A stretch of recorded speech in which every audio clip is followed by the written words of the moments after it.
সম্মানিত শুধু আমরা সবাই জানি এই মাসটির এত বরকতের কারণ হচ্ছে এটি কোরআন নাজিলের মাস। শাহরু রমাদান আল্লাযী উনজিলা ফীহিল কুরআন হুদাল লিন-নাস ওয়া বায়্যিনাতিম মিনাল হুদা ওয়াল ফুরকান। রমাদান এমন মাস যে মাসে আল্লাহ তাআলা কোরআন নাজিল করেছে। তো বেসিক্যালি এই মাসের মূল মর্যাদা কোরআনের কারণে। সাইয়েদনা জিবরিল আলাইহিস সালাম কোরআন নিয়ে এসেছেন, উনি শ্রেষ্ঠ ফেরেশতা হয়েছেন। আল্লাহর হাবিব সাল্লাল্লাহু আলাইহি ওয়াসাল্লামের উপর কোরআন নাজিল হয়েছে, ফলে উনি শ্রেষ্ঠ নবী হয়েছেন। রমাদানে কোরআন নাজিল হয়েছে, ফলে রমাদান শ্রেষ্ঠ মাস হয়েছে। কদরের রাতে কোরআন নাজিল হয়েছে, ফলে কদর শ্রেষ্ঠ রাত হয়েছে। আমরাও যারা কোরআনের সাথে সুসম্পর্ক গড়ে তুলব, কোরআনের সাথে অ্যাটাচমেন্ট বাড়াবো, আমাদেরকেও শ্রেষ্ঠত্বের মর্যাদায় আল্লাহ তাআলা আশীন করবেন ইনশাআল্লাহ বিইذنিল্লাহ। তো আজকের প্রোগ্রামের আমার ফার্স্ট অ্যান্ড ফরমোস্ট রিমাইন্ডার হচ্ছে কোরআন নাজিলের মাসে আমরা যেন বেশি বেশি কোরআনের সাথে নিজেদের সম্পর্ককে নবায়ন করি এবং মজবুত করি। কার কীরকম কোরআনের সাথে সম্পর্ক আপনি নিজেই জানেন। প্রতিদিন কত পৃষ্ঠা কোরআন তেলাওয়াত করেন, কোরআনের অর্থ পড়েন, কোরআনের তাফসির পড়েন কিংবা শোনেন, আপনি নিজেই জানেন। সো নিজে নিজে যেন একটু নিজেকে যেন কাঠগড়ায় দাঁড় করাই এবং নিজেকে যেন জিজ্ঞেস করি যে আমার সাথে কোরআনের সম্পর্ক কতটুকু মজবুত। যদি ঘাটতি থাকে, গ্যাপ থাকে, এটা যেন আমরা মেক আপ করি, ফুলফিল করি এই বরকতময় মাসে। আপনারা খেয়াল করে থাকবেন যে শুরুতেই আমি সূরা ওয়াদ-দুহা ওয়াল-লাইলি ইযা সাজার কয়েকটি আয়াত তেলাওয়াত করেছি। তো আজকে আমরা এই সূরাটির সংক্ষিপ্ত তাফসির পেশ করব ইনশাআল্লাহ বিইذنিল্লাহ। যে মজলিসে কোরআনের তাফসির হয়, আল্লাহর কালামের ব্যাখ্যা উপস্থাপন করা হয়, প্রেজেন্টেশন করা হয়, এর চেয়ে শ্রেষ্ঠ মজলিস কি পৃথিবীতে আর হতে পারে? আমরা পৃথিবীর সবচেয়ে শ্রেষ্ঠতম একটি মজলিসে এখন বসে আছি। প্রিয় ভাই এবং বোনেরা, আমরা সূরা দোহার তাফসির শুনবো। এই সূরাটা মুখস্থ আছে না অনেকের? কোরআনের যে সমস্ত সূরা আমাদের অনেকেরই মুখস্থ, তার মধ্যে এটা অন্যতম একটা সূরা। এবং দেখবেন যে ইমাম সাহেবরা প্রায় এই সূরা তেলাওয়াত করে। যে সমস্ত সূরা দিয়ে প্রায় নামাজ পড়া হয়, এর মধ্যে অন্যতম একটা সূরা হচ্ছে সূরাতুদ দোহা। মুআয ইবনে জাবাল রাদিয়াল্লাহু তাআলা আনহুকে আল্লাহ রাসূল সাল্লাল্লাহু আলাইহি ওয়াসাল্লাম একটা এলাকার ইমাম বানিয়ে পাঠিয়েছিলেন। ওই এলাকার মুসল্লিরা ছিলেন, লোকজন ছিলেন শ্রমজীবী, কাজ করে খেত। সারাদিন ওট দিয়ে পানি সেচ করে খেজুর গাছে পানি দিত, খেজুরের চাষাবাদ করত, সারাদিন কষ্ট করে নামাজে যে জয়েন করত। তো উনি মাগরিবের নামাজে সূরা ফাতিহার পরে সূরা বাকারা তেলাওয়াত শুরু করলেন। সূরা বাকারা কোরআনের সবচেয়ে ছোট সূরা না? 286টা আয়াত, মানে সবচেয়ে বড় সূরা। তো মাগরিবের সালাত উনি যখন এত লম্বা তেলাওয়াত ধরলেন, মুসল্লিরা আর ইমাম সাহেবের সাথে থাকতে পারতেছে না। কারণ ওনারা তো, ইমাম সাহেবের হয়তো মন ফুরফুরে, উনি পড়তেছেন মনের আনন্দে দরাজ গলায়, কিন্তু মুসল্লিদের তো অবস্থা খারাপ। সারাদিন ওনারা খেতে খামারে কাজ করে আসছে, নামাজ ছেড়ে দিয়ে অনেকে চলে গেছে। একা একা নামাজ পড়ে যে আল্লাহ রাসূল সাল্লাল্লাহু আলাইহি ওয়াসাল্লামের কাছে যে বিচার দিল যে ইয়া রাসূলুল্লাহ, দেখেন এমন একজন ইমাম আপনি অ্যাসাইন করেছেন আমাদের এলাকায়, মাগরিবের নামাজে উনি সূরা বাকারা পড়ে আর আমরা হচ্ছে শ্রমজীবী। রাসূল সাল্লাল্লাহু আলাইহি ওয়াসাল্লাম খুব রেগে গেলেন। মুআয ইবনে জাবালকে ডেকে বললেন, হে মুআয, আফাত্তানুন আনত, তুমি কি সমাজে ফিতনা ছড়াচ্ছ? তুমি জানো না এরা কারা? তোমার কি সূরা ওয়াদ-দুহা ওয়াল-লাইলি ইযা সাজা মুখস্থ নাই? তোমার কি ওয়াশ-শামসি ওয়া-দুহাহা এটা মুখস্থ নাই? তোমার কি সাব্বিহ ইসমা রাব্বিকাল আ'লা এই সূরাগুলো তোমার জানা নাই? উনি বললেন জানা আছে। তো এগুলো রেখে দিয়ে মাগরিবের নামাজে কেন সূরা বাকারা ধরলা? তোমার মুসল্লিরা তো শ্রমজীবী মুসল্লি। একজন ইমামের দায়িত্ব হচ্ছে পেছনে কারা আছে এটা খেয়াল করা। অনেক সময় ইমাম সাহেব আল্লাহু আকবার বলে যে নামাজ ধরছে, কি হচ্ছে পেছনে আর খোঁজ খবর নাই। আল্লাহর হাবিব সাল্লাল্লাহু আলাইহি ওয়াসাল্লাম কিন্তু এমন ইমাম ছিলেন না, উনি অত্যন্ত বিবেকবোধ সম্পন্ন একজন ইমাম ছিলেন। একবার পেছনে এক বাচ্চার কান্না শুনে উনি নামাজ ছোট করে দিয়েছেন। সবাই বললেন, ইয়া রাসূলুল্লাহ, এত ছোট নামাজ তো কখনো পড়তে দেখি না। তখন রাসূল সাল্লাল্লাহু আলাইহি ওয়াসাল্লাম বললেন, একটা ছোট বাচ্চার কান্নার আওয়াজ আমার কানে এসেছে। আমার মনে হচ্ছে বাচ্চাটাকে সামলাতে নারীদের কাতারে একটা মায়ের খুব কষ্ট হচ্ছে, এজন্য নামাজটা আমি খাটো করে দিয়েছি। দেখেন কি চিন্তা চেতনা, পিছনে কি হচ্ছে সব রাসূল সাল্লাল্লাহু আলাইহি ওয়াসাল্লাম এটা খেয়াল করতেন। তো এই সূরার একটা ফজিলত আপনি জানলেন যে রাসূল সাল্লাল্লাহু আলাইহি ওয়াসাল্লাম সূরা ওয়াদ-দুহা ওয়াল-লাইলি ইযা সাজা এটা তেলাওয়াত করতে বলেছিলেন মুআয ইবনে জাবাল রাদিয়াল্লাহু তাআলা আনহুকে। এটা কোরআনের 93 নম্বর সূরা। কত নাম্বার? এটা মাক্কি সূরা, আর নাজিলের ধারাবাহিকতা অনুযায়ী এটা 11তম সূরা। মানে এই সূরার আগে আরো 10টা সূরা নাজিল হয়েছিল, তার মানে মক্কার একেবারে শুরুর দিকে এই সূরাটা নাজিল হয়েছিল। আপনারা জানেন যে এবছর আমার একটা বই এসেছে এক নজরে কোরআন নামে, সেখানে আমি প্রত্যেকটা সূরার সার সংক্ষেপ নিয়ে এসেছি, সংক্ষেপে, খুব সংক্ষেপে। কখনো যদি সুযোগ হয় আপনারা দেখবেন যে প্রত্যেকটা সূরা 5 পৃষ্ঠার মধ্যে আমরা নিয়ে আসার চেষ্টা করেছি। সেখানে এগুলো পাবেন, সূরাটা কয় নাম্বার, নাজিলের ধারাবাহিকতা কখন, তারপর কোরআন শরীফের মধ্যে কখন, এটার ফজিলত কি, এটার সেন্ট্রাল থিম কি, মেজর থিম কি, কজ এন্ড ইফেক্ট কি, সব কেস স্টাডি থেকে শুরু করে রিফ্লেকশন সব আমরা সেখানে উল্লেখ করেছি। তো এই সূরাটা শুরুর দিকে, একেবারে শুরুর দিকে নাজিল হয়েছে। তার আগে মাত্র 10টি সূরা নাজিল হয়েছে। তো নাজিল হতে হতে 10টা সূরা যখন নাজিল হলো, এরপর অনেক দিন রাসূল সাল্লাল্লাহু আলাইহি ওয়াসাল্লামের কাছে কোনো সূরা নাজিল হয় না। কয়দিন নাজিল হয় না? কোনো বর্ণনায় 15 দিন, কোনো বর্ণনায় 1 মাস, কোনো বর্ণনায় 2 মাস, কোনো বর্ণনায় 6 মাস। টানা 6 মাসের গ্যাপ ওহী নাজিল হয় না। আল্লাহর হাবিব সাল্লাল্লাহু আলাইহি ওয়াসাল্লাম তিনি ওহী মিস করতে শুরু করলেন, যে ঘটনা কি, কোরআন নাজিল হচ্ছে না কেন, হঠাৎ এত গ্যাপ কেন? ওনার মাথায় কয়েকটা জিনিস ঘুরপাক খেলো। একটা ঘুরপাক খেলো যে আমার কোনো কাজে আল্লাহ আবার অসন্তুষ্ট হলো নাকি, অথবা আমি কোরআনের আয়াত এই বাণীগুলো পৌঁছে দেওয়ার ক্ষেত্রে আমার কোনো গাফলতি হয়ে গেল নাকি, সামহাও কি আল্লাহর সাথে আমার কানেকশন এটা কি লুজ হয়ে যাচ্ছে, আমি কি কোনোভাবে আল্লাহ থেকে দূরে সরে পড়তেছি। রাসূল সাল্লাল্লাহু আলাইহি ওয়াসাল্লাম টেনশনে পড়ে গেলেন, চিন্তায় পড়ে গেলেন, কিরে ওহী আসে না কেন, আসে না কেন, আসে না কেন। এটা ছিল একটা দিক। আরেকটা দিক হচ্ছে আল্লাহর হাবিব সাল্লাল্লাহু আলাইহি ওয়াসাল্লামের কাছে কোরআনের আয়াত যাই নাজিল হতো উনি যে লোকদের কাছে প্রচার করে দিতেন। এখন নাজিল হয়েছে এখনই যে প্রচার শুরু, রাতে নাজিল হয়েছে রাতেই প্রচার শুরু, দিনে নাজিল হয়েছে দিনেই প্রচার শুরু, যখন নাজিল তখন প্রচার। কারণ আল্লাহ তাআলা বলেছেন, ইয়া আইয়ুহার রাসূলু বাল্লিগ মা উনজিলা ইলাইক মির রাব্বিক, আপনার রবের পক্ষ থেকে যা নাজিল হয়েছে প্রচার করেন। তো এই যে মাঝখান দিয়ে কয়েক মাস যার কোনো প্রচার টচার করে না, মুশরিকরা টিটকারি মারতে শুরু করলো, বলে কি মুহাম্মদ, তোমার আল্লাহ তোমার ভুলে গেছে বোধহয়, তোমার আল্লাহ বোধহয় তোমাকে আর পছন্দ করে না। আগে তো প্রতিদিন কিছু না কিছু শোনাতা যে এইটা নাজিল হয়েছে, ওইটা আসছে, এই বিধান ওই বিধান, এখন তো কোনো খোঁজখবর নাই। ঘটনা কি? আল্লাহর হাবিব সাল্লাল্লাহু আলাইহি ওয়াসাল্লামের চাচি উম্মে জামিল, আবুল হাবির স্ত্রী, সে আরো খারাপ কথা বললো। সে বলল, ইন্না শাইতানাকা কদ তারাকাক, তোমার কাছে যে একটা শয়তান আসতো এখন বোধহয় আর আসে না মুহাম্মদ, নাউযুবিল্লাহি মিন যালিক। এটা দিয়ে জিবরিল আলাইহিস সালামকে বুঝিয়েছেন। জিবরিল এসে কি কি যেন বলে, কই এখন তো কিছু বলো না। তো রাসূল বলবে কি করে, কারণ তিনি তো মন গড়া কিছু বলতেন না। আল্লাহর হাবিব সাল্লাল্লাহু আলাইহি ওয়াসাল্লাম মনে যা ইচ্ছা হয় মন গড়া কখনো কিছু বলেছেন? আওয়াজ করে বলেন, মন গড়া বলতেন তিনি? ওয়ামা ইয়ানতিকু আনিল হাওয়া ইন হুয়া ইল্লা ওয়াহয়ু ইউহা। আল্লাহর ওহী আসলে সেটা শোনাতেন। তো ওহীও আসে না, উনি শোনাতেও পারে না, ওহীও নাই, উনি শোনাতেও পারে না। এই যে একটা কষ্টকর মুহূর্ত রাসূল সাল্লাল্লাহু আলাইহি ওয়াসাল্লামের, কিরে মাসের পর মাস চলে গেল ওহী আসতেছে না কেন, আমার কি কোনো ভুল হচ্ছে নাকি, আল্লাহকে আমাকে অপছন্দ করলেন? রাসূল সাল্লাল্লাহু আলাইহি ওয়াসাল্লাম যখন এরকম দুশ্চিন্তিত, পেরেশান, অ্যাংজাইটিতে পড়ে গেলেন, ভারাক্রান্ত, ঠিক তখন রাসূল সাল্লাল্লাহু আলাইহি ওয়াসাল্লামকে সান্ত্বনা দেওয়ার জন্য এই সূরাটা আল্লাহ নাজিল করেছেন। সান্ত্বনা দেওয়ার জন্য এই সূরাটা বেশ আশা জাগানিয়া সূরা, মোটিভেশনাল সূরা, ইন্সপিরেশনাল সূরা। আপনার মন খারাপ হলে আপনি এই সূরাটা পড়বেন, এই সূরাটা, এবং এটার পরে আরেকটা সূরা আছে সূরাতু আলাম নাশরাহ, আপনার মন ভালো হয়ে যাবে। এটাকে দি অ্যান্টি ডিপ্রেসেন্ট সূরা বলে, মানে ডিপ্রেশন কাটায় ফেলে। আমাদের এরকম অনেক সময় হয় না যে হতাশ, দেয়ালে পিঠ ঠেকে গেছে, কোনো বের হওয়ার রাস্তা নাই, কই যাব, কোথাও সফলতা নাই, সবাই আমাকে ভুল বুঝতেছে, এরকম মাঝে মাঝে হয় না আমাদের? আমাদের সবার লাইফে আপস অ্যান্ড ডাউনস আছে। আপনি যখন ভারাক্রান্ত হবেন, কষ্টে থাকবেন, এই সূরাটা পড়বেন, দেখবেন যে আপনার ডিপ্রেশন দূর হয়ে গেছে। তো আল্লাহর হাবিব সাল্লাল্লাহু আলাইহি ওয়াসাল্লাম যখন এরকম ভারাক্রান্ত ছিলেন, চিন্তিত ছিলেন, তখন আল্লাহর হাবিব সাল্লাল্লাহু আলাইহি সাল্লামকে চিন্তামুক্ত করবার জন্য আল্লাহ তাআলা এই চমৎকার সূরাটি নাজিল করেছেন। আল্লাহ নাজিল করলেন, আউযু বিল্লাহি মিনাশ শাইতানির রাজিম, বিসমিল্লাহির রহমানির রহিম, ওয়াদ-দুহা ওয়াল-লাইলি ইযা সাজা মা ওয়াদ্দাআকা রাব্বুকা ওয়া মা ক্বালা ওয়ালাল আখিরাতু খায়রুল লাকা মিনাল উলা ওয়ালা সাওফা ইউতিকা রাব্বুকা ফাতারদা। আল্লাহ তাআলা বললেন ওয়াদ-দুহা, আলোর শপথ। আমি একবার সরল বঙ্গানুবাদ করি, তারপরে আমি তাফসিরে ঢুকছি। ওয়াদ-দুহা, আলোর শপথ, ওয়াল-লাইলি ইযা সাজা, রাতের শপথ, যখন রাত নিঝুম নিস্তব্ধ হয়। মা ওয়াদ্দাআকা রাব্বুকা ওয়া মা ক্বালা, নবী হে, আপনার রব আপনার উপর অসন্তুষ্টও হয় নাই, আপনাকে ছেড়েও যায় নাই, আপনার রব আপনার সাথেই আছে। আলহামদুলিল্লাহ।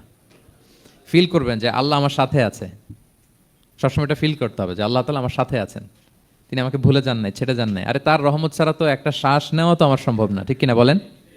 আল্লাহর রহমত ছাড়া একটি সেকেন্ড এই পৃথিবীতে সার্ভাইভ করা কি আমাদের পক্ষে সম্ভব না। ওয়ালাল আখিরাতু খায়রুল লাকা মিনাল উলা, নবী হে, আপনার পরবর্তী সময় পূর্ববর্তী সময়ের চেয়ে অনেক ভালো হবে ইনশাআল্লাহ। মানে good days are coming in your life, ভালো সময় আসতেছে। ওয়ালা সাউফা ইউতিকা রাব্বুকা ফাতারদা, আর আপনার রব আপনাকে এত দিবেন আপনি খুশি হয়ে যাবেন। আপনার রব আপনাকে এত দিবেন আপনি নিয়ে কুলাতে পারবেন না। আলাম ইয়াজিদিকা ইয়াতীমান ফাআওয়া, নবী আপনি কি ইয়াতীম ছিলেন না, তিনি কি আপনাকে আশ্রয় দেননি?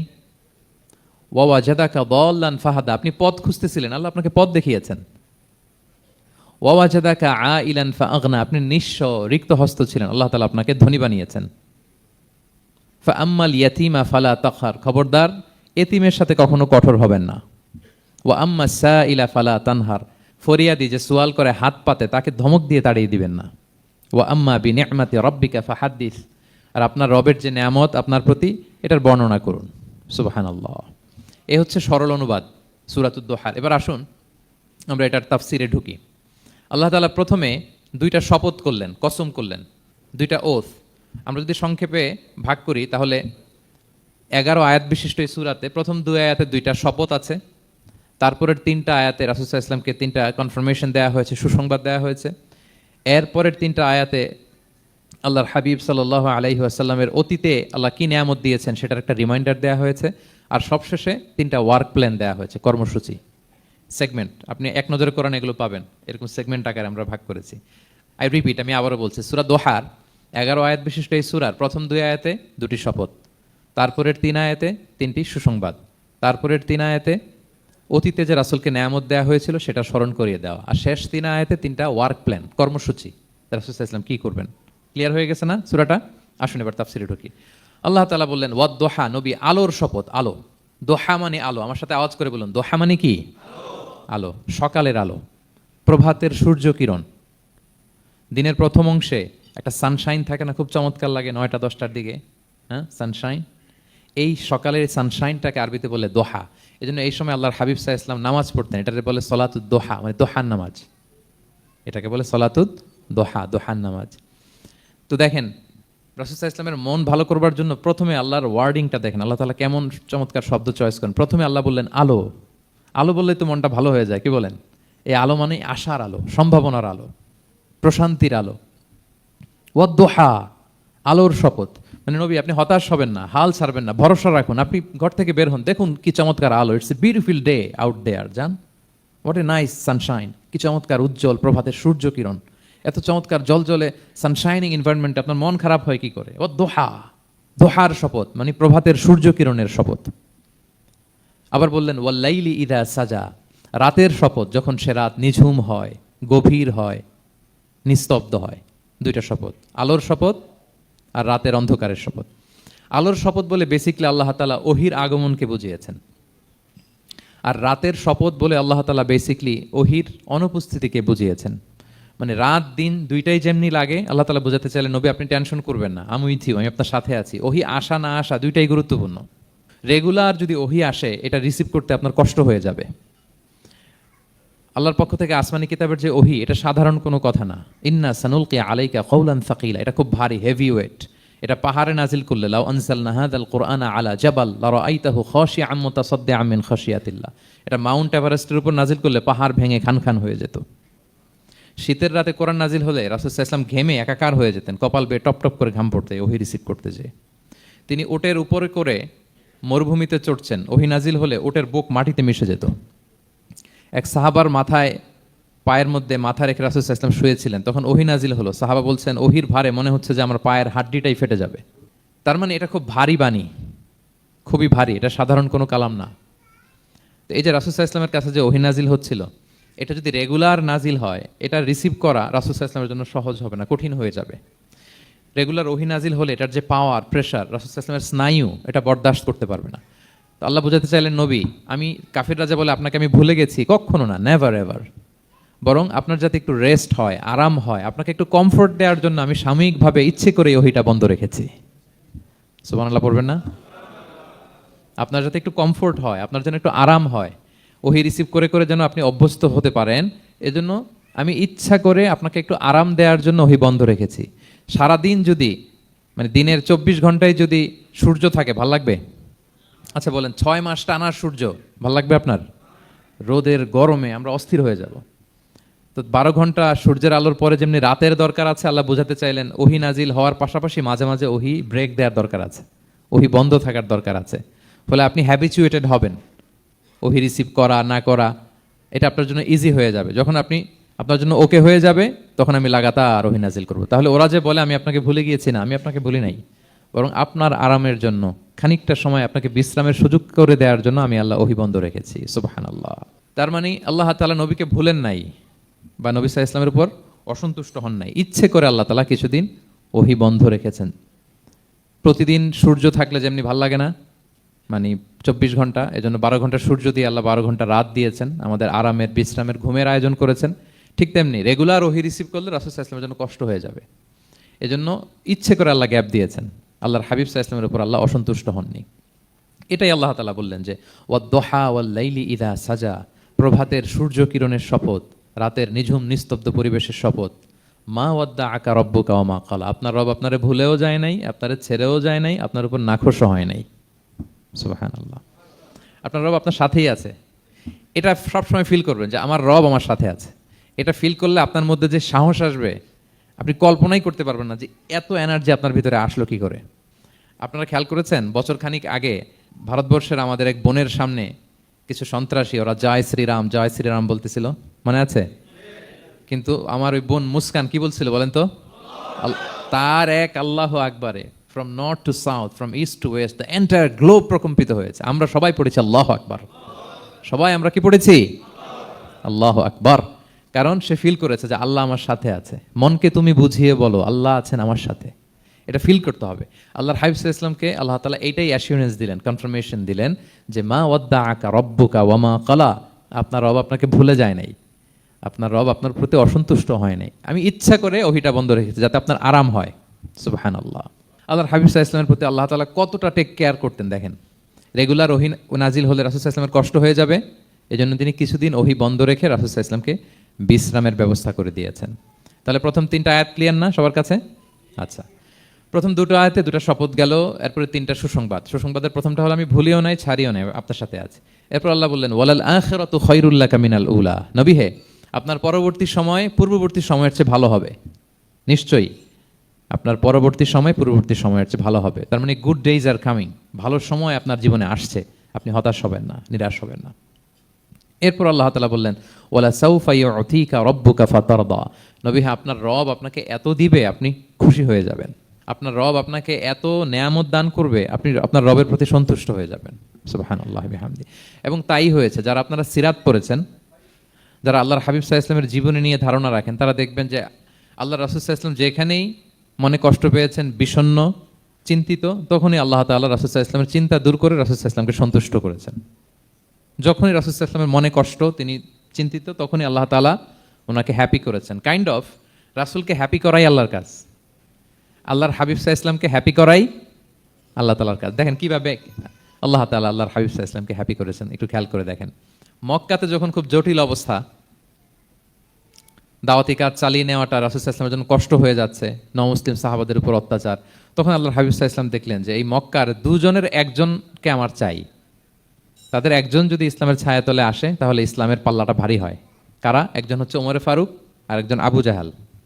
দুজনের একজন তখন ইসলাম ধর্ম গ্রহণ করে নাই। তো রাসূল সাল্লাল্লাহু আলাইহি ওয়াসাল্লাম কেঁদে কেঁদে আল্লাহর কাছে ফরিয়াদ জানালেন, আল্লাহুম্মা আইজ্জাল ইসলামা বি আহাব্বি হাযাইন আর রাজুলাইনি ইনদাক। আল্লাহ, আমি কাউকে স্পেসিফিক তোমার কাছে চাই না, শুধু এটাই বলি, দুজন লোকের নাম বলবো, এই দুজন লোকের মধ্যে থেকে যাকে তোমার পছন্দ হয় তাকে তুমি ইসলামের ছায়াতলে এনে ইসলামকে শক্তিশালী করো। এক হচ্ছে আবু জাহাল, আরেক হচ্ছে ওমরে ফারুক। এই দোয়াটা তিনি করতে লাগলেন। আর খুব চিন্তিত, দুজনের কেউই মুসলমান হয় না। একদিন হঠাৎ সাহাবারা বললেন, ইয়া রাসূলুল্লাহ, আল্লাহর হাবিব সাল্লাল্লাহু আলাইহি ওয়াসাল্লাম তখন দারুল আরকামের ভেতরে বসা। সাহাবারা বললেন, ইয়া রাসূলুল্লাহ, আপনি এখান থেকে সরে যান, কারণ ওমরে ফারুক নাঙ্গা তলোয়ার নিয়ে আসতেছে আপনাকে হত্যা করবার জন্য। আল্লাহ রাসূল সাল্লাল্লাহু আলাইহি ওয়াসাল্লাম বললেন যে তোমরা সরে যাও, আমার মনে হচ্ছে ওই যে চোখের পানি ছেড়ে আমি দোয়া করেছি, ওই দোয়া আজকে কবুল হতে শুরু করেছে, তোমরা সরো। ঠিকই ওমরে ফারুক রাদিয়াল্লাহু তাআলা আনহু আসলেন, এসে তিনি তলোয়ার রেখে দিয়ে বললেন, আশহাদু আল্লা ইলাহা ইল্লাল্লাহ ওয়া আশহাদু আন্না মুহাম্মাদান আবদুহু ওয়া রাসূলুহু, আমি সাক্ষ্য দিচ্ছি আল্লাহ ছাড়া কোনো ইলাহ নেই এবং আপনি আল্লাহর প্রেরিত বান্দা এবং রাসূল। এই দৃশ্য দেখে রাসূল সাল্লাল্লাহু আলাইহি ওয়াসাল্লাম খুশি হয়ে গেলেন। ওয়ালা সাউফা ইউতিকা রাব্বুকা ফাতারদা, আল্লাহ বলেছিলেন যে নবী হে, আপনাকে এত দিব, আপনার রব আপনাকে এত নেয়ামত দিবে, আপনি শুধু খুশিই হবেন, সন্তুষ্ট হবেন আমার প্রতি। এদের রাসূল সাল্লাল্লাহু আলাইহি ওয়াসাল্লামের দোয়া কবুল করে আল্লাহ তাআলা ওমরে ফারুককে ইসলামের ছায়াতলে এনে ইসলামকে শক্তিশালী করলেন। ফাতারদা, রাসূল সাল্লাল্লাহু আলাইহি ওয়াসাল্লাম খুশি হয়ে গেলেন। এবার প্রতিটা ক্ষেত্রে, মক্কাতে যখন খুব কঠিন অবস্থা, রাসূল সাল্লাল্লাহু আলাইহি ওয়াসাল্লাম তায়েফে চলে গেলেন দাওয়াত দেওয়ার জন্য। নেইবারিং সিটি, আপনারা যে হজ উমরা করেছেন জানেন, মক্কার পাশের সিটি তায়েফ। দাওয়াত দিলেন, দাওয়াত প্রত্যাখ্যান করলো তারা। শুধু তাই না, ফিজিক্যালি হ্যারেস করা হলো আল্লাহর হাবিব সাল্লাল্লাহু আলাইহি সাল্লামকে। রাসূল সাল্লাল্লাহু আলাইহি ওয়াসাল্লামের জামা ধরে, গা ধরে টানা হেঁচড়া করা হলো, পাথর মারা হলো, তিনি রক্তাক্ত হলেন। হামালাতুল জিবাল, পাহাড় রক্ষী ফেরেশতারা বলল, ইয়া রাসূলুল্লাহ, আপনি যদি আদেশ দেন তায়েফের দুই দিকের পাহাড় দিয়ে এমন চাপা দিব, পুরো তায়েফের জনপদ একেবারে ভ্যানিশ হয়ে যাবে। আল্লাহর হাবিব সাল্লাল্লাহু আলাইহি ওয়াসাল্লাম বললেন, না, আমি আশা করি তাদের পরবর্তী নেক্সট জেনারেশনের কেউ না কেউ পড়বে লা ইলাহা ইল্লাল্লাহ মুহাম্মাদুর রাসূলুল্লাহ। তাই হয়েছে, এখন তায়েফে যান, শুধু মসজিদ আর মসজিদ, মসজিদ আর মসজিদ। কি চমৎকার পরিবেশ! তায়েফে গেলে মনেই হবে না আরব দেশ, বৃষ্টি হয় প্রতিদিন, অনেক চাষাবাদ হয়, চমৎকার এলাকা, রাসূল সাল্লাল্লাহু আলাইহি ওয়াসাল্লামের দোয়ার বরকত। তো তায়েফবাসী দাওয়াত প্রত্যাখ্যান করলো। রাসূল সাল্লাল্লাহু আলাইহি ওয়াসাল্লাম গায়ের রক্ত পরিষ্কার করে নাখলা নামক খেজুরের বাগানে যায়েদ রাদিয়াল্লাহু তাআলা আনহুকে ফজরের নামাজ পড়তেছিলেন। আল্লাহর হাবিব সাল্লাল্লাহু আলাইহি ওয়াসাল্লাম যখন ফজরের সালাতে তেলাওয়াত করতে লাগলেন, একদল জিন পাশ দিয়ে যাচ্ছিল, তারা তাদের এলাকায় যেয়ে বলল, ইন্না সামি'না কুরআনান আজাবা ইয়াহদি ইলা রুশদি ফাআমান্না বিহি। জিনেরা আগে আকাশের উপরে ওঠে, ফেরেশতারা কি বলে চুরি করে শুনে আসতো। হঠাৎ জিনেরা আর উপরে যেতে পারে না, উপরে যেতে চাইলেই ফাআতবাআহু শিহাবুন সাকিব, আগুনের পাথর মারা হয়। ঘটনা কি? সব জিনেরা বৈঠক বসালো। ঘটনা কি? আগে কত তথ্য আগেই জেনে যেতাম, জেনে গণকদেরকে বলতাম, গণকরা আমাদেরকে ধন্যবাদ জানাইতো। তো এখন তো আসমানের সিকিউরিটি এত বেড়ে গেল কেন? কারণ কি? ওই যে শেষ নবী আসার কথা যে মনে হয় চলে আসছে, দেখো তো কোথায় আসছে উনি। খুঁজতে খুঁজতে খুঁজতে একদল ওই দিন ফজরের সময় আল্লাহর হাবিব সাল্লাল্লাহু আলাইহি ওয়াসাল্লাম রক্তাক্ত হয়ে ফজরের সালাত যখন পড়তেছেন, ওই কোরআন তেলাওয়াত শুনে তারা এলাকায় যেয়ে বলল যে ইন্না সামি'না কুরআনান আজাবা, এক আজীব কোরআন শুনে আসছি, ইয়াহদি ইলা রুশদি, এই কোরআন মানুষকে হেদায়েতের পথে নিয়ে যায়, ফাআমান্না বিহি, আমরা ঈমান এনে ফেললাম। সুবহানাল্লাহ পড়েন। তো রাসূল সাল্লাল্লাহু আলাইহি ওয়াসাল্লাম তো এটা জানেন না। আল্লাহ তাআলা জিবরাইল মারফত জানালেন যে হে নবী, আপনি এসেছিলেন ম্যানকাইন্ডকে দাওয়াত দিতে। তায়েফের তারা দাওয়াত গ্রহণ করে নাই, ম্যানকাইন্ড রিজেক্ট করেছে। কিন্তু আরেকটা জাতি আছে যাদেরকে আপনি দেখেন না, তাদেরকে বলে জিন কাইন্ড, মানে জিন জাতি। পুরো জিন জাতি কালিমা পড়ে মুসলমান হয়ে গিয়েছে নবী। বলে সাউফা ইউতিকা রাব্বুকা ফাতারদা, নবী আপনার রব আপনাকে এত নেয়ামত দিবেন আপনি খুশি হয়ে যাবেন। নবী সাল্লাল্লাহু আলাইহি ওয়াসাল্লাম ওইখানে আবার খুশি হয়ে গেলেন, রক্তাক্ত, ইনজুর্ড। কিন্তু যখন শুনলেন মানুষ জাতি তারা ঈমান আনে নাই, কিন্তু জিন জাতি তারা ঈমান এনেছে, আল্লাহর হাবিব সাল্লাল্লাহু আলাইহি ওয়াসাল্লাম আবার আনন্দিত হলেন। তাহলে আল্লাহর হাবিব সাল্লাল্লাহু আলাইহি ওয়াসাল্লামকে আনন্দিত করাই হচ্ছে আল্লাহর কাজ, খুশি রাখাই হচ্ছে আল্লাহর কাজ। সুবহানাল্লাহি ওয়া বিহামদিহি। আল্লাহর হাবিব সাল্লাল্লাহু আলাইহি ওয়াসাল্লামের বয়স যখন 50 বছর, ওনার কাছের দুইজন আত্মীয় মারা গেল। ওনার প্রিয়তমা স্ত্রী খাদিজা রাদিয়াল্লাহু তাআলা আনহা ইন্তেকাল করলেন, ওনার প্রিয় চাচা আবু তালেব ইন্তেকাল করলেন। দুজনই শেল্টার দিত, একজন ঘরে একজন বাইরে। আবু তালেবের কারণে কেউ রাসূল সাল্লাল্লাহু আলাইহি ওয়াসাল্লামের গায়ে হাত তোলার সাহস পায় নাই। তো উনি যখন ইন্তেকাল করলেন, রাসূল সাল্লাল্লাহু আলাইহি ওয়াসাল্লাম বিপদে পড়ে গেলেন। সারাদিন কাফিরদের বকা ঝকা গালি খেয়ে ঘরে যখন আসতেন, খাদিজা রাদিয়াল্লাহু তাআলা আনহার কথা শুনলে ওনার হৃদয়টা প্রশান্ত হয়ে যেত। তো বাইরের চাচাও নাই, ভেতরের স্ত্রীও নাই, দুজনই মারা গেলেন ওই বছর। ওই বছরকে বলা হয় আমুল হুজন, মানে দুশ্চিন্তার বছর। এত ভারাক্রান্ত আল্লাহর হাবিব সাল্লাল্লাহু আলাইহি ওয়াসাল্লাম হলেন, চিন্তিত হলেন, মনটা ভেঙে খান খান। আল্লাহ তাআলা কিন্তু ঠিকই বুঝেন যে তার হাবিবকে কখন হ্যাপি করতে হবে। আল্লাহ তাআলা তখন সাইয়েদনা জিবরাইল আলাইহিস সালামকে পাঠালেন যে যাও, আমার বন্ধুকে আর পৃথিবীতে থাকার দরকার নাই, আমার বন্ধুকে ঊর্ধ্ব জগতের নৈশ ভ্রমণের ইনভাইটেশন দিয়ে আসো, মানে মেরাজের ইনভাইটেশন দিয়ে আসো। পড়েন সুবহানাল্লাহ। সুবহানাল্লাযী আসরা বিআবদিহি লাইলাম মিনাল মাসজিদিল হারামি ইলাল মাসজিদিল আকসা, মসজিদে হারাম থেকে মসজিদে আকসা, তারপরে উপরে সুম্মা দানা ফাতাদাল্লা ফাকানা কাবা কাউসাইনি আও আদনা। আল্লাহর আরশে চলে গেলেন, জান্নাত জাহান্নাম দেখিয়ে, নতুন কিছু গিফট দিয়ে, তার পেয়ারা হাবিবের মন ভালো করে এরপরে আবার দুনিয়ায় পাঠালেন। ওয়ালা সাউফা ইউতিকা রাব্বুকা ফাতারদা, নবী হে আপনাকে এত নেয়ামত দিব, আপনি শুধু খুশিই হবেন আর সন্তুষ্ট হবেন। সুবহানাল্লাহ। এবার বুঝতে পারতেছেন কিভাবে আল্লাহর হাবিবকে আল্লাহ তাআলা খুশি করেছেন। মক্কায় আর থাকতে পারতেছেন না, এমন অবস্থা যে কোনো সময় আল্লাহর হাবিব সাল্লাল্লাহু আলাইহি ওয়াসাল্লামকে হত্যা করা হবে। আল্লাহ তাআলা আল্লাহর হাবিবের জন্য নতুন জায়গার ব্যবস্থা করে দিলেন, তওবা কিংবা তাইবা, যেটাকে আমরা মদিনা বলি। তিনি মদিনায় গেলেন, আবার রাসূল সাল্লাল্লাহু আলাইহি ওয়াসাল্লামের হৃদয় প্রশান্ত হলো। কিন্তু মদিনায় যে তিনি কাবাকে মিস করতে আরম্ভ করলেন। আল্লাহর হাবিব সাল্লাল্লাহু আলাইহি ওয়াসাল্লাম নবী হওয়ার পরে টানা 14 বছর কিবলা ছিল কিন্তু বাইতুল মাকদিস। কিন্তু মক্কায় যখন তিনি ইবাদত করতেন, তিনি বাইতুল মাকদিসের দিকেই হয়েই নামাজ পড়তেন, কিন্তু সামনে কাবাটারে রাখতেন। কথা বুঝতে পেরেছেন? মক্কায় যখন তিনি নামাজ পড়তেন 13 বছর, কিবলা যেহেতু বাইতুল মাকদিস, বাইতুল মাকদিসের দিকেই হয়ে নামাজ পড়তেন, কিন্তু মাঝখানে রাখতেন কোনটারে? কাবাকে। তাহলে কেমন যেন কাবাই তার সামনে। আচ্ছা, কিন্তু মদিনায় যখন গেলেন, এখন তো আর সুযোগ নাই, কাবা একদিকে, বাইতুল মাকদিস আরেক দিকে, এখন কাবাকে আর সামনে রাখা যাচ্ছে না, মিস করতে লাগলেন কাবাকে। আর প্রত্যেক নামাজের পরে আকাশের দিকে তাকায় থাকেন, ইস আল্লাহ যদি আয়াত নাজিল করে আমার জন্মস্থান যে মক্কা, আমার পূর্বপুরুষ ইব্রাহিম আলাইহিস সালামের যে ওই কাবার দিকে যদি কিবলাটা ঘুরাই দিত, কতই না ভালো হতো। আল্লাহ বলেন যে আপনি যে কদ নারা তাকাল্লুবা ওয়াজহিকা ফিস সামা, নবী আপনি যে আকাশের উপর চেহারা উঠিয়ে মনে মনে কি চান আমি তো বুঝি। আল্লাহর হাবিব সাল্লাল্লাহু আলাইহি ওয়াসাল্লামকে খুশি করার জন্য আল্লাহ আয়াত নাজিল করলেন, ফাওয়াল্লি ওয়াজহাকা শাতরাল মাসজিদিল হারাম।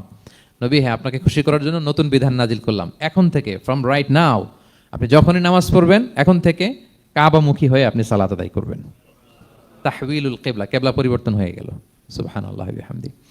আপনারা মসজিদে নববীর পাশে মদিনাতে একটা মসজিদ দেখবেন, এটাকে বলে মসজিদ যুল কিবলাতাইন। এমন মসজিদ যে মসজিদে এক নামাজে দুই কেবলা শেয়ার করা হয়েছিল। মানে এই আয়াত যখন নাজিল হলো, আল্লাহর হাবিব সাল্লাল্লাহু আলাইহি ওয়াসাল্লামের সাথে একজন নামাজ পড়ে যে ওই মসজিদে যে দেখে কিছু লোক নামাজ পড়তেছে ওই বাইতুল মুকদ্দাসের দিকে হয়ে, কারণ তখন পর্যন্ত ওইটাই কেবলা। তিনি নামাজরত অবস্থায় এদেরকে বললেন যে তোমরা তো জানো না এই মাত্র আয়াত নাজিল হয়েছে, কেবলা কিন্তু আর ওই দিক নাই, ডাইরেকশন চেঞ্জ, এদিকে হয়ে যাও। তো ইমাম সহ মুসল্লি সব ঘুরে নামাজের মধ্যে ওইদিকে হয়ে গেছে। তাহলে একই নামাজে দুইটা কেবলা শেয়ার করা হয়েছে, ফলে তখন থেকে মসজিদের নাম হয়ে গেছে মসজিদ যুল কিবলাতাইন, দুই কেবলাওয়ালা মসজিদ। তাহলে দেখেন আল্লাহর হাবিব সাল্লাল্লাহু আলাইহি ওয়াসাল্লামকে খুশি করার জন্য আল্লাহ তাআলা কেবলা চেঞ্জ করে দিছে। সুবহানাল্লাহ বলতে পারলেন না? এভাবে যখনই আল্লাহর হাবিব সাল্লাল্লাহু আলাইহি ওয়াসাল্লাম বিষণ্ণ, চিন্তিত, মন খারাপ, ওনার মন ভালো করার দায়িত্ব নিয়েছে কে? জিবরাইল এসে শোনাতে লাগলো আগের জামানায় কেউ 500 বছর 700 বছর হায়াত পেয়েছে।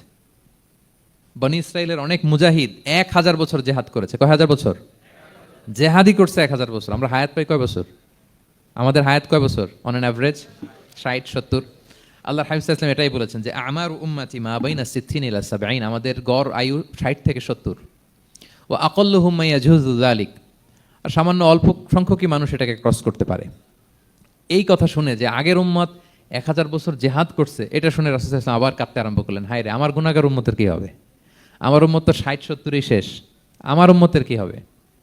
আবার চিন্তিত, আবার কান্নাকাটি। তখন আল্লাহ তাআলা নাজিল করলেন ইন্না আনসালনাহু ফি লাইলাতিল কদর ওমা আদরাকা মা লাইলাতুল কদর লাইলাতুল কদরি খায়রুম মিন আলফি শাহর। নবী আপনি কাঁদবেন না, ওদেরকে হায়াত দিছি বেশি, কদর দেই নাই। আপনার উম্মতকে হায়াত কম দিছি, কিন্তু আপনার উম্মতের জন্য আমি লাইলাতুল কদর রেখে দিয়েছি।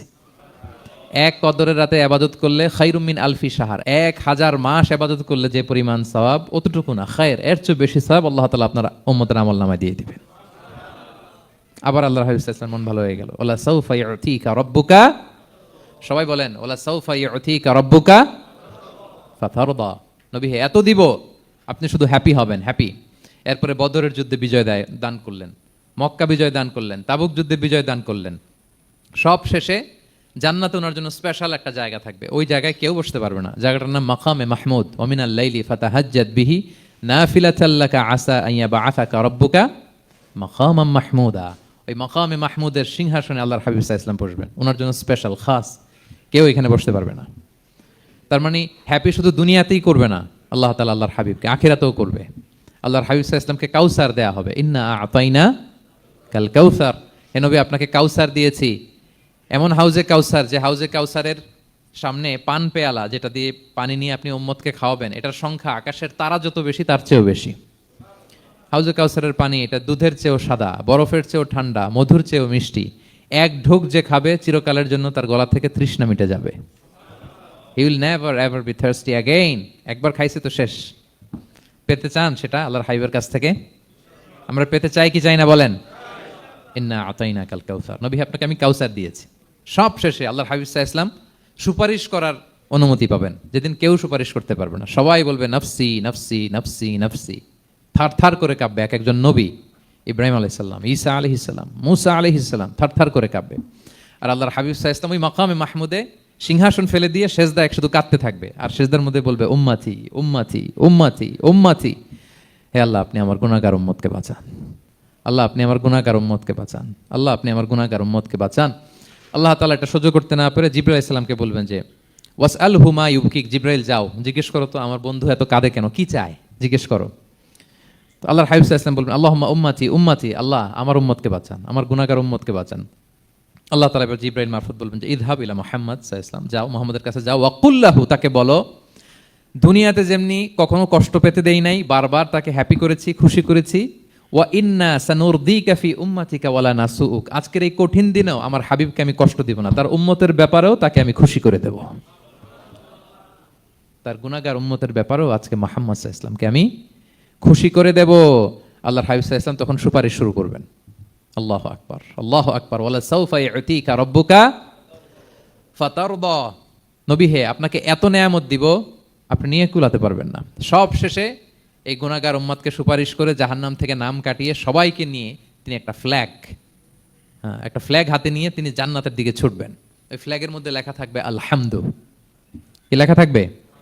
মানে প্রশংসা, প্রশংসার পতাকা। নিজেও তো প্রশংসিত। মুহাম্মদ মানে কি জানেন? মুহাম্মদ মানে কি? প্রশংসিত। এই কারণে মোহাম্মদ সাল্লাল্লাহু আলাইহি ইসলামকে মক্কার লোকেরা গালি দিয়েও শান্তি পেত না। মানে যদি বলি এই প্রশংসিত লোকটা খারাপ, কথাটা হইল, প্রথমে আগে বলা লাগে কি প্রশংসিত, মোহাম্মদ মানে কি। তো এই জন্য মক্কার লোকেরা রাসূল সাল্লাল্লাহু আলাইহি ইসলামকে মোহাম্মদ না বলে ডাকতো মুদাম্মাম, মানে নিন্দিত। তো মুদাম্মাম তো রাসূলের নাম না, রাসূল সাল্লাল্লাহু আলাইহি ইসলামের নাম কি মোহাম্মদ, প্রশংসিত। এই জন্য গালি দিয়েও তারা মজা করতে পারতো না, সুবিধা করতে পারতো না। গালি দিলেও আগে প্রশংসা করে নেওয়া লাগতো। প্রথমে বলতো মোহাম্মদ পাগল, এরকম বলতো নাউযুবিল্লাহ, তার মানে প্রশংসিত লোকটা পাগল হইলো, এটা গালি হয়েছে, ঘুরে ফিরে তো প্রশংসাই হয়ে গেল। তো আল্লাহর হাবিব সাল্লাল্লাহু আলাইহি ইসলাম লিওয়াউল হামদ, প্রশংসার ফ্ল্যাগ নিয়ে বিশাল উম্মতকে নিয়ে জান্নাতে অভিমুখে যাবেন এবং জান্নাতের দরজায় হি উইল বি দা প্রথম নক করবেন, প্রথম নক করবেন উনি। তখন জান্নাতের রক্ষী ফেরেশতা বলবে মান আনতা, কে? আল্লাহর হাবিব সাল্লাল্লাহু আলাইহি ইসলাম বলবেন আনা মুহাম্মদ, আমি মুহাম্মদ।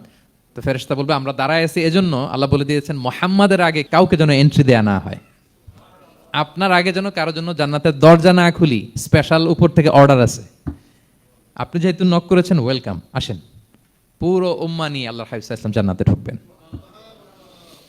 ওয়ালা সাউফা ইউতিকা রাব্বুকা ফাতারদা, নবী হে আপনাকে অচিরেই এত নেয়ামত দিব আপনি সন্তুষ্ট হয়ে যাবেন। প্রথম দুইটা শপথ গেল, এরপর তিনটা সুসংবাদ গেল।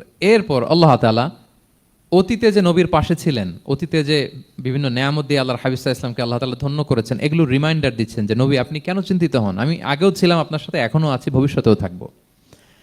তিনি বললেন আলাম ইয়াজিদকা ইয়াতীমান ফাআওয়া, তিনি কি আপনাকে ইয়াতীম অবস্থায় পাননি, তিনি কি আপনাকে আশ্রয় দেননি? আপনারা জানেন আল্লাহর হাবিব সাল্লাল্লাহু আলাইহি ইসলাম যখন মায়ের পেটে, তখনই তার পিতা দুনিয়া থেকে ইন্তেকাল করেছেন। মায়ের পেটে তার বয়স হচ্ছে 6 মাস, দুনিয়াতে আসেননি আল্লাহর হাবিব সাল্লাল্লাহু আলাইহি ইসলাম রাহমাতাল লিল আলামিন। মায়ের পেটে থাকা অবস্থায় বাবা হারিয়েছেন, দুনিয়াতে আসলেন 6 বছর বয়সে তিনি মাকে হারিয়েছেন। কয় বছর বয়সে? 6 বছর। তারপর মায়ের ইন্তেকালের পরে দাদার কাছে, আব্দুল মুত্তালিবের কাছে লালিত পালিত হতে লাগলেন। 8 বছর বয়সে দাদাও ইন্তেকাল করলেন। বাবা চলে গেলেন জন্মের আগে, মা চলে গেলেন 6 বছর মানে শিশু থাকতে। 8 বছর বয়সে তো শিশু, দাদাও চলে গেলেন। 8 বছর বয়স থেকে আল্লাহর হাবিব সাল্লাল্লাহু আলাইহি ইসলাম চাচার কাছে এতিম অবস্থায় লালিত পালিত হতে লাগলেন। এবং আবু তালেব এত ভালোবাসতো, ইমান আনে নাই, ইমান শেষ পর্যন্ত ইমান আনেনি, শিরকের উপরে ইন্তেকাল করেছে, কিন্তু আল্লাহর হাবিব সাল্লাল্লাহু আলাইহি ইসলামকে এত ভালোবেসেছেন, বাবার যে কি মানে পিতৃ স্নেহের যে কি মায়া, এটা বুঝতে দেন নাই কখনো, এটার অভাব কখনো তিনি টের পান নাই। ওনার যে বাবা নাই, আবু তালেবের কারণে এতটা ভালোবেসেছেন, এতটা ভালোবেসেছেন। তার মানে কখনোই রাসূল সাল্লাল্লাহু আলাইহি ইসলামকে লালন পালন, রক্ষণাবেক্ষণ, টেক কেয়ারের কোনো গ্যাপ আল্লাহ তাআলা রাখেননি। হালিমাতু সাদিয়ার কাছে, পরে মায়ের কাছে, উম্মে আইমানের কাছে, দাদা আব্দুল মুত্তালিবের কাছে, পরে চাচার কাছে, একটার পর একটা স্লট বাই স্লট রেডি। সেটাই স্মরণ করে দিলেন যে নবী এমন তো হয় নাই যে আপনাকে লালন পালনের জন্য কেউ ছিল না। আলাম ইয়াজিদকা ইয়াতীমান ফাআওয়া, আপনার রব কি আপনাকে ইয়াতীম অবস্থায় আশ্রয়ের ব্যবস্থা করে দেননি? মানে তখন তো আমি ছিলাম আপনার সাথে, কেউ ছিল না, তখন তো আমি ছিলাম। তো আপনার তো ভয় কিসের? আপনি হতাশ হবেন না, নিরাশ হবেন না, হাল ছাড়বেন না আপনি। তাহলে প্রিয় ভাইরা, আল্লাহর হাবিব সাল্লাল্লাহু আলাইহি ইসলাম ইয়াতীম অবস্থায় পৃথিবীতে এসেছিলেন এবং এজন্য ইয়াতীমের সাথে ভালো আচরণ তিনি করতে বলতেন আল্লাহর হাবিব সাল্লাল্লাহু আলাইহি ইসলাম। যারা এতিমকে ভালোবাসে, আল্লাহ তাদেরকে ভালোবাসে। এবং আল্লাহর হাবিব সাল্লাল্লাহু আলাইহি ইসলাম বলতেন আনা ওয়া কাফিলুল ইয়াতীমি ফিল জান্নাতি কাহাতাইন, আমি এবং এতিমের রক্ষণাবেক্ষণকারী এইভাবে প্রতিবেশীর মতো জান্নাতে থাকব। এই দুই আঙ্গুলের মাঝে যেমনি গ্যাপ নাই, আমার আর এতিমের রক্ষণাবেক্ষণকারী তার বাড়ির মাঝখানে কোনো গ্যাপ থাকবে না জান্নাতে। Will be neighbour in paradise, জান্নাতে এরকম আমরা কাছাকাছি থাকবো। আল্লাহু আকবার পড়েন। তাহলে এতিমের রক্ষণাবেক্ষণকারীকে আল্লাহ তাআলা ভালোবাসেন। যারা এতিমকে পছন্দ করে না, এতিমকে তাড়িয়ে দেয়, তাদেরকে আল্লাহ পছন্দ করেন। আল্লাহ তাআলা বলেন আরাআইতাল্লাযী ইউকাযযিবু বিদ্দীন ফাযালিকাল্লাযী ইয়াদউল ইয়াতীম, যারা আখিরাতকে অবিশ্বাস করে তারাই এতিমকে ঘাড় ধাক্কা দিয়ে তাড়িয়ে দেয়। কোনো বিশ্বাসী কখনো এতিমের সাথে খারাপ আচরণ করে না। আপনাদের যাদের মন শক্ত, অনেকের চোখ দিয়ে পানি নামে না। আমার এক আত্মীয় আছে খুব আল্লাহওয়ালা, আমার জীবনে এত আল্লাহওয়ালা আমি দেখি নাই, কিন্তু ওনার চোখ দিয়ে পানি নামে না। বারবার এসে আমারে বলে যে মিজান কি করবো বলো, তুমি একটু মোনাজাত ধরো। আমার মনে আছে আমি ওনাকে নিয়ে মোনাজাত ধরতাম, তো ওনার কান্না আসে না চোখ দিয়ে। এত আল্লাহওয়ালা, খুব ভালো মানুষ, কিন্তু চোখ দিয়ে পানি নামে না। এটা অনেকের হয়, নানা কারণে হয়। তো আল্লাহর হাবিব সাল্লাল্লাহু আলাইহি ওয়াসাল্লাম বলেছেন কারো যদি চোখ দিয়ে পানি না নামে বা হৃদয় নরম না হয়, তারা যেন এতিমের মাথায় হাত বুলিয়ে দেয়। এক সাহাবী এসে বলেন ইয়া রাসূলুল্লাহ, আমার হৃদয়টা বড় শক্ত, হৃদয় নরম হয় না। রাসূল সাল্লাল্লাহু আলাইহি ওয়াসাল্লাম বললেন তাই, আচ্ছা আতুহিব্বু আন ইয়ালিনা কলবুক, তুমি কি চাও তোমার হৃদয় নরম হোক, ওয়া তুদরাকা হাজাতুক, এবং তোমার আশা পূরণ হোক? তিনি বললেন হ্যাঁ। তখন রাসূলুল্লাহ সাল্লাল্লাহু আলাইহি ওয়াসাল্লাম বললেন ইরহামিল ইয়াতীম, এতিমের উপর রহম করো। ওয়ামসা আলা রাসি, এতিমের মাথায় হাত বুলিয়ে দাও। ওয়া আতইমহু মিন তুআমিক, তোমার খাবার এতিমকে খাওয়াও। তালিনু কলবুক, তোমার অন্তর নরম হবে। তুদরাকা হাজতুক, তোমার ইচ্ছা পূরণ হবে। তাহলে হৃদয় যদি শক্ত থাকে কার মাথায় হাত বুলাবেন? বুলাইছেন কখনো? হ্যাঁ, বুলিয়েছেন? খুঁজে খুঁজে হাত বুলাবেন। বাংলাদেশে তো অনেক অরফেনেজ আছে, অনাথ আশ্রম, ওখানে যাবেন। সুযোগ হলে একদিন যে একটু লাঞ্চ করলেন ওদের সাথে বসে, ডিনার করলেন, একসাথে খেলেন, ওদের মাথায় হাত বুলিয়ে দিলেন, সাধ্যমতো কিছু উপহার হাতে তুলে দিলেন, আপনার ইচ্ছা পূরণ হবে আর আপনার হৃদয় নরম হবে ইনশাআল্লাহ। আর এতিমকে আদর করা মানে নবী সাল্লাল্লাহু আলাইহি ইসলামের প্রতি ভালোবাসা দেখানো, কারণ আমার নবী এতিম হয়ে বড় হয়েছেন। এতিমের প্রতি ভালোবাসা প্রকারান্তরে নবী সাল্লাল্লাহু আলাইহি ইসলামের প্রতি ভালোবাসা দেখানো হয়, কারণ আমার নবী এতিম হয়ে বড় হয়েছেন। সুবহানাল্লাহ। কিন্তু তার বিপরীতে আমরা সমাজে কি দেখি? এতিমের মাথায় হাত বুলানো তো দূরের কথা, এতিমের সম্পদও খেয়ে ফেলে অনেকে। হ্যাঁ, এরকম আছে না? এতিমের সম্পদ দেদারসে গিলতেছে। কি যে আমাদের চিন্তাধারা! দেখবেন যে লোকটা এতিমের সম্পদ গিলে, ওরা রোজা অবস্থায় এক ঢোক পানি গিলাতে পারবেন কিনা দেখেন। যে বলেন একটু পানি খান তো, খাবে না কেন? হারাম। তো ওই হারাম কিন্তু গিলতেছে ইচ্ছা মতো। রোজা অবস্থায় এক ফোঁটা আপনি পানি গিলাতে পারবেন না এরে, কেন? হারাম। কিন্তু ওইদিকে ভাতিজার সম্পদ গিলতেছে দেদারসে। আল্লাহ বলেন এটা ভাতিজার সম্পদ না, এটা তুমি জাহান্নামের আগুন পেটে ঢুকাচ্ছ। জাহান্নামের আগুন। ইন্নাল্লাযীনা ইয়াকুলুনা আমওয়ালাল ইয়াতামা যুলমান ইন্নামা ইয়াকুলুনা ফি বুতুনিহিম নারা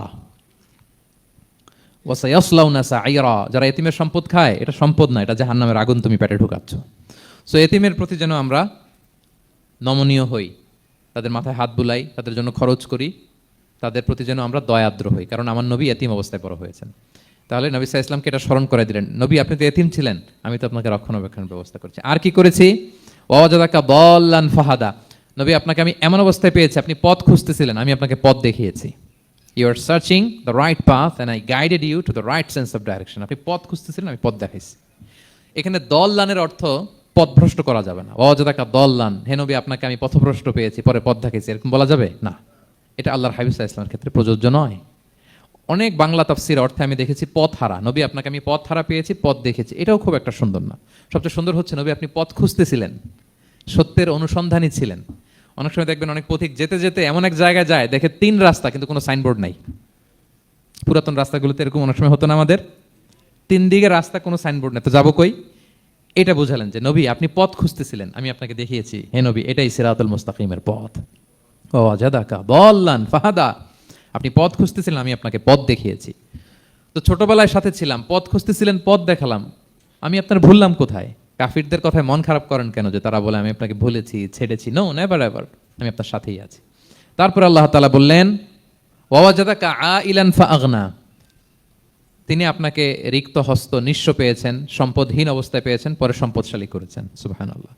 আল্লাহর হাবিব সাল্লাল্লাহু আলাইহি ওয়াসাল্লাম শুরুতে সম্পদের অত যোগান ছিল না, পরে খাদিজা রাদিয়াল্লাহু তাআলা আনহার সাথে যখন বিয়ে হলো, আল্লাহ তাআলা সম্পদের কষ্ট দূর করলেন, কারণ খাদিজা রাদিয়াল্লাহু তাআলা আনহা অনেক বড় ব্যবসায়ী ছিলেন।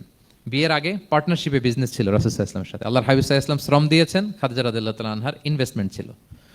তো ওই শ্রমে খাদিজা রাদিয়াল্লাহু তাআলা আনহার এক বান্ধবী, তিনি এমন প্রশংসা করলেন এসে আল্লাহর হাবিব সাল্লাল্লাহু আলাইহি ওয়াসাল্লামের ব্যাপারে যে এমন লোক আমি দেখি নাই, ওনার কথা বার্তা, চলন, কথন, ডিলিং সব আলাদা।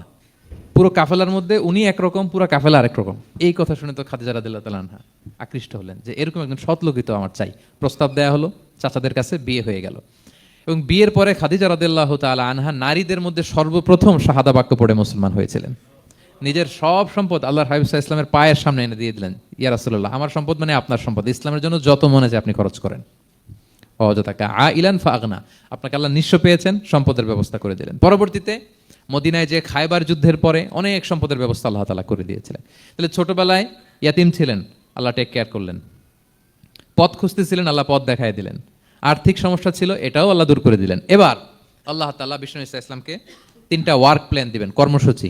1 নম্বর কর্মসূচি হচ্ছে আম্মাল ইয়াতীমা ফালা তাকহার, নবী খবরদার এতিমের সাথে কখনো কঠোর আচরণ করবেন না। 1 নম্বর কর্মসূচি, কারণ আপনি তো এতিম ছিলেন, এতিমের দুঃখ আপনি না বুঝলে বুঝবে কে? এতিমের সাথে কখনো কঠোর হবেন না। আল্লাহর হাবিব সাল্লাল্লাহু আলাইহি ওয়াসাল্লাম কখনো এতিমের সাথে কঠোর হন না। এতিম তো দূর কি বাত, কারোর সাথে তিনি কঠোর হন না। ওনার কাছে চাইলে উনি না বলতে পারতেন না, নো, নাই, দিব না, এটা বলতে জানতেন না। নো ওনার ডিকশনারিতে ছিল না, চাইলেই দিতেন। একবার আল্লাহর হাবিব সাল্লাল্লাহু আলাইহি ওয়াসাল্লামের কাছে একটা জামা, কয়টা? আপনার জামা কয়টা? আমার জামা কয়টা? জুব্বা তখন কয়টা ছিল? মাত্র একটা। এক ফরিয়াদি এসে বলে, ইয়া রাসূলুল্লাহ আতিনি কামিসান, আমার একটা জামা দেন, আমার জামা নাই। নবী সাল্লাল্লাহু আলাইহি ওয়াসাল্লামের জামা কয়টা তখন? ওনার কাছে চাইলে উনি না বলতে পারতেন? খুলে দিয়ে দিয়েছেন, নাও। এখন ওনার জামা আছে কয়টা? তো জামাও নাই, বেরও হতে পারে না। কি এক মুসিবত! আল্লাহ তাআলা আয়াত নাজিল করলেন, ওয়াল্লাযীনা ইযা আনফাকু লাম ইউসরিফু ওয়া লাম ইয়াকতুরু ওয়া কানা বাইনা যালিকা কাওয়ামা। নবী হে, যারা বিশ্বাসী তারা দানের সময় ভারসাম্য করবে। মানে অনেকগুলো থাকলে আপনার একটা দিতেন, ছিলই যখন একটা, ওইটার হকদার তো ফরিয়াদির চেয়ে আপনি বেশি। এখন যে দিয়ে দিলেন, আপনি পড়বেন কি? অনেকগুলো থাকলে না হয় আপনি দিতেন, ছিলই একটা, এটা সবচেয়ে যোগ্য, অধিকতম যোগ্য এবং হকদার তো আপনি। সুবহানাল্লাহ, সুবহান। কি নবী ছিল, কি নবী ছিল! না বলতে পারতেন না, মানুষকে ফিরিয়ে দিতে জানতেন না। আল্লাহ বললেন, নবী হে, আপনার প্রথম কর্মসূচি ফাআম্মাল ইয়াতীমা ফালা তাকহার, খবরদার এতিমকে কখনো, এতিমের প্রতি কঠোর হবেন না। এক নম্বর কর্মসূচি। এটা শুধু নবীর জন্য কর্মসূচি নাকি আমাদের জন্য না? হ্যাঁ, সবার জন্য। এতিমদের সাথে যেন আমরা রূঢ় ভাষী না হই, তাদের সাথে যেন রূঢ় আচরণ না করি। 2 নাম্বার, ও আম্মা সাইলা ফালা তানহার, ফরিয়াদিকে ধমক দিবেন না, হাত পাতলে ধমক দিবেন না। আমরা অনেক সময় ধমক দেই, আপনারা দেন কখনো? না, আমরা দিতে পারবো না, ধমক দিতে নিষেধ করেছেন আল্লাহ তাআলা। আম্মা সাইলা ফালা তানহার, যদি না থাকে বুঝিয়ে বলেন যে এখন পারতেছি না, কিন্তু ধমক দেবেন না কখনো। কারণ আপনি এখন বড় সাহেব হয়ে গেছেন, প্রাইভেট কারের পাশ থেকে দেখবেন যে স্যার 2টা টাকা দেন, কিছু খাই নাই, হায়রে ছিঁড়া কাপড়, মলিন চেহারা, ভাঙ্গা একটা থালা হাতে নিয়ে, স্যার 5টা টাকা দেন। আল্লাহ আপনারা স্যার বানাইছে আর ওরে বানাইছে ভিখারি। আচ্ছা বলেন তো, জায়গাটা চেঞ্জ করতে আল্লাহর কত সময় লাগে? ওরে ভিতরে বসায় স্যার বানাবে আর আপনারে ভাঙ্গা একটা থালা দিয়ে এরকম ওই যে টোল টোল যেখানে নেয় ওখানে দাঁড় করাবে। বলেন আল্লাহর কয় সেকেন্ড লাগবে? লাগবে? লাগবে? 1 সেকেন্ডও লাগে না। সো ও আম্মা সাইলা ফালা তানহার, ফরিয়াদিকে ধমক দিয়ে তাড়িয়ে দিও না, খবরদার। ওকে আল্লাহ ফরিয়াদি বানিয়ে পরীক্ষা করছে, আর তোমাকে আল্লাহ সম্পদশালী বানিয়ে পরীক্ষা করছে। তাহলে 1 নম্বর কর্মসূচি ছিল এতিমের সাথে রূঢ়ভাষী হবেন না। 2 নম্বর হচ্ছে ফরিয়াদিকে ধমক দিবেন না। 3 নম্বর, ওয়া আম্মা বিনি'মাতি রাব্বিকা ফাহাদ্দিস, আল্লাহ তাআলা আপনাকে যে নেয়ামত দিয়েছে এই নেয়ামতের আপনি কি করেন? বর্ণনা করেন। ও আম্মা বিনি'মাতি রাব্বিকা ফাহাদ্দিস, আল্লাহ নেয়ামতের বর্ণনা করেন, শুকরিয়া করেন। কারণ আল্লাহ তাআলা আমাদের অনেককে ইয়াতিম বানায় নাই, আমাদেরকে ফরিয়াদি বানায় নাই। আমরা অনেকেই আছি, আমরা এখনো ইয়াতিম না, আমার আব্বা আম্মা এখনো বেঁচে আছেন, আমাদের অনেকের আব্বা আম্মা বেঁচে আছেন। ইয়াতিম মূলত ছোট অবস্থায় যদি বাবা মারা যায় তাকে আরবিতে ইয়াতিম বলে। মান মাতা আবুহু ওয়া হুয়া সগীর, কেউ ছোট, তার বাবা মারা গেছে, তাকে শরীয়তের পরিভাষায় কি বলে? ইয়াতিম। তা আমরা অনেকেই তো ইয়াতিম না, আমরা অনেকেই তো অন্যের কাছে হাত পাতা লাগে না, তো আমরা ভালো আছি না? আমাদের দেখবেন যে প্রায় হিসাবটা হচ্ছে আমার কি নাই। আমাদের হিসাবটা কি? কি নাই, কি যে আছে এটার হিসাব করে কুলানোও যাবে না, ঠিক কিনা বলেন? ঠিক যেই মুহূর্তে এখানে বসে আমরা এই চমৎকার ইফতারি নিয়ে বসে আছি, ঠিক একই মুহূর্তে দেখবেন যে হসপিটালের আইসিইউতে শুয়ে শুয়ে কাতরাচ্ছে অনেকে। ঠিক এই মুহূর্তে কিডনি ডায়ালিসিস চলতেছে, দেখছেন? কিডনি পেশেন্ট এদিকে ছিদ্র করে ব্লাড সব বের হয়ে রিফাইনিং হয়ে আরেক দিক দিয়ে ঢুকে, ওর চিৎকার শুনলে। বার্ন ইউনিটে গেছেন কখনো? আগুনে পোড়া রুগী, আপনার তো অনেক কিছু নাই, আমার এটা নাই ওইটা নাই, আল্লাহ এটা দিল না, এটা নিয়ে আসেন। আপনি বার্ন ইউনিটে একদিন যায়েন, তাহলে বুঝবেন যে আল্লাহ আপনার কত শান্তিতে রেখেছে। না খেয়ে কয় রাত কাটিয়েছি আমরা, বলেন তো? কত লোক বাড়ি ভাড়া পরিশোধ করতে পারে না, ঋণের বোঝায় জর্জরিত, দুরারোগ্য ব্যাধিতে আক্রান্ত, ক্যান্সারের লাস্ট স্টেজে। তাদের সাথে একটু দেখা করেন, 4th স্টেজে চলে আসছে ক্যান্সার পেশেন্ট। তার চেহারা, তার খাবার, তার চলাফেরা, কিভাবে তার প্রতিটা সেকেন্ড কাটে, একটু দেখে আসবেন, তাহলে বুঝবেন যে কত আল্লাহর দেয়া নেয়ামতের সাগরে হাবুডুবু খাই আমরা। এজন্য আল্লাহ বলেছেন 3 নম্বর কর্মসূচি হচ্ছে ওয়া আম্মা বিনি'মাতি রাব্বিকা ফাহাদ্দিস, আল্লাহর নেয়ামতের শুকরগুজার হও। আল্লাহ যে নেয়ামত দিয়েছে এই নেয়ামত তুমি বর্ণনা করো। অনেকে আছে আল্লাহর নেয়ামত দিলে ওটা প্রকাশ করতে চায় না, এটা আল্লাহ পছন্দ করে না। মানে আপনি যদি অনেক সম্পদশালী হন, আপনি সুন্দর পরিচ্ছন্ন জামা পরবেন, মানুষকে দান করবেন, আপনার বাড়ি ঘর সুন্দর হবে, এটা নিষেধ নয়, এটা ভালো। আপনি আল্লাহর দেয়া নেয়ামত ব্যবহার করতে পারবেন এবং বলতেও পারবেন, কিন্তু শুকরান লা ফখরান, শুকরিয়া স্বরূপ বলবেন, ফখর করে, অহংকার করে না। বলতে পারেন আলহামদুলিল্লাহ, আল্লাহ তাআলা আমাকে 4টা ছেলে দান করেছে, 4 জন হাফেজ, আল্লাহ তাআলা আমাকে থাকার মতো একটা ঘর দিয়েছে, একটা বাড়ি দিয়েছে, একটা গাড়ি দিয়েছে, সম্মান নিয়ে সমাজে চলার মতো আল্লাহ তাআলা আমাকে দিয়েছেন। এটা যদি আপনি শুকরিয়া স্বরূপ বলেন, এটাতে সমস্যা নেই, কিন্তু অহংকার নিয়ে বলা যাবে না। ইন্নাল্লাহা ইউহিব্বু আন ইয়ারা আসারা নি'মাতিহি আলা আবদিহি, আল্লাহ তাআলা যে নেয়ামত তার বান্দাকে দিল, ওইটার একটা নমুনা দেখতে আল্লাহ পছন্দ করে। আল্লাহ বানাইছে আপনার বিলিয়নিয়ার, আপনি হচ্ছেন ছেঁড়া পরা জামা পরে চলেন, হবে? বানাইছে আল্লাহ তাআলা আপনাকে অনেক সম্পদশালী, আপনার চলা ফেরা কোনো রুচিই নাই, এটা হইলো না। আল্লাহ চায় যে তোমার যে নেয়ামত দিছে এটার একটা নমুনা তোমার মধ্যে থাক, এটাও শুকরগুজার হওয়ার একটা আলামত। তাহলে 3 নম্বর কর্মসূচি কি? ওয়া আম্মা বিনিআমাতি রাব্বিকা ফাহাদ্দিস, আল্লাহর নেয়ামতের শুকরগুজার হও, আল্লাহ তাআলা যে নেয়ামত দিয়েছে সেটা বর্ণনা করো। তাহলে প্রিয় ভাইয়েরা, সূরাতুদ দোহা এটা হচ্ছে একটা মোটিভেশনাল সূরা, আশা জাগানিয়া সূরা, অ্যান্টি ডিপ্রেশন বলি আমি এই সূরাটাকে। ডিপ্রেশন থাকলে চলে যাবে, কারণ ওয়ালাল আখিরাতু খায়রুল লাকা মিনাল উলা। হে নবী, আপনার পরবর্তী সময় আপনার পূর্ববর্তী সময়ের চেয়ে ভালো, সবসময় আশাবাদী হবেন। সূরা দোহার 1 নম্বর শিক্ষা হচ্ছে বি অপটিমিস্টিক, মানে অপটিমিজম, আশাবাদী হওয়া, নিরাশ হওয়া যাবে না। বিশ্বাসীদের, মুমিন মুসলিমের ডিকশনারিতে হতাশা নিরাশা নাই, আমার ডিকশনারিতে অন্তত নাই, আপনাদের আছে কিনা জানি না। আজকে থেকে বলেন, আপনাদের ডিকশনারিতে হতাশা নিরাশা রাখবেন? আমাদের কোনো হতাশা নাই, নিরাশা নাই, কারণ আমরা যে পরিস্থিতিতে থাকি না কেন আমাদের সাথে কে আছেন? লা তাহজান ইন্নাল্লাহা মা'ানা, চিন্তিত হয়ো না, আল্লাহ আমার সাথে আছেন। আল্লাহ আমার সাথে আছেন বললেই দেখবেন মুস্কানের মতো এক তাকবীর আপনার মুখ দিয়ে বেরোচ্ছে, এমন এনার্জি বেরোচ্ছে, গোটা বিশ্ব আপনি জয় করে ফেলবেন তখন। এটাই আমাদের সবচেয়ে বড় পাওয়ার। আমাদের সাথে কে আছে? ইন্নাল্লাহা মা'ানা, আল্লাহ তাআলা আমাদের সাথে আছেন। তাহলে সূরা দোহার আজকের তাফসীরের 1 নম্বর লেসন হচ্ছে optimism. Believer should be optimistic always. বিশ্বাসীরা আশাবাদী হয়, নিরাশ হয় না, হতাশ হয় না, হাল ছাড়ে না। বিশ্বাসীরা ভরসা রাখে এক মহান সত্তার উপর। আওয়াজ করে বলেন তো, তিনি কে? আল্লাহর উপর ভরসা রাখে, আমরা নিরাশ হই না। 2 নাম্বার শিক্ষা হচ্ছে গ্রেটফুলনেস, কৃতজ্ঞতা। আপনার জীবনে অনেক কিছু আছে, নাই নাই বলবেন না, শুধু কমপ্লেইন করবেন না। অনেকে দেখবেন শুধু অভিযোগ, এটা নাই ওইটা নাই, এই পাইলাম না, ওর আছে এটা, ওর, আমার সাথে কেন এমন হয়, আমার সাথে শুধু আমার সমস্যা। এগুলো যারা বলে তাদেরকে আল্লাহ নেয়ামত আরো ছিনিয়ে নেয়। বরং যারা অল্প পেয়েও বলে আলহামদুলিল্লাহ, তাদেরকে নেয়ামত দেওয়ার ধারাবাহিকতা আল্লাহ তাআলা অব্যাহত রাখেন। সব অবস্থায় আলহামদুলিল্লাহ, যে কোনো পরিস্থিতিতে, যে কোনো অবস্থা কি বলবো আমরা? আপনি খেয়াল করে দেখেন না যে আপনার কি কি আছে, কত কিছু যে আপনার আছে, অবাক করা। 3 নাম্বার কাইন্ডনেস। 3 নম্বর লেসন হচ্ছে কাইন্ডনেস, দয়া। আমরা যেন অন্যের প্রতি দয়াশীল হই। আপনি অন্যের প্রতি দয়ালু হলে আপনার প্রতি দয়ালু হবো কে? ওয়াল্লাহু ফি আউনি আবদিহি মা দামাল আবদু ফি আউনি আখি। আল্লাহ ততক্ষণ পর্যন্ত কোনো বান্দার সাহায্যে থাকে যতক্ষণ পর্যন্ত ওই বান্দা তার ভাইয়ের সাহায্যে থাকে। তাহলে বলেন তো, আল্লাহর সাহায্য পাওয়ার প্রথম শর্ত কি? অন্যের জন্য সাহায্যের হাত বাড়িয়ে দেওয়া। তাহলে মনে থাকবে তো?